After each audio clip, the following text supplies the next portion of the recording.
गोट्या खेळतायत पोरं, पत्ते खेळतायत.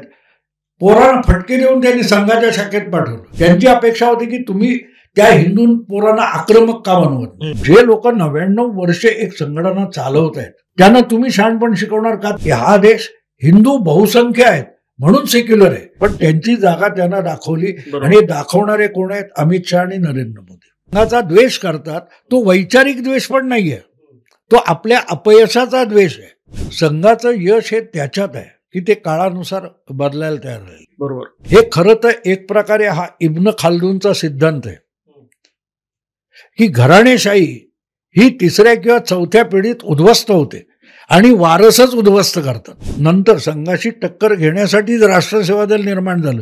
त्याचं काय उरलंय सांगा ना मला. कुठलाही समाज, कुठलंही राष्ट्र उभं राहतं ते अभिमानावर उभं राहतं, अपमानावर उभं राहत नाही.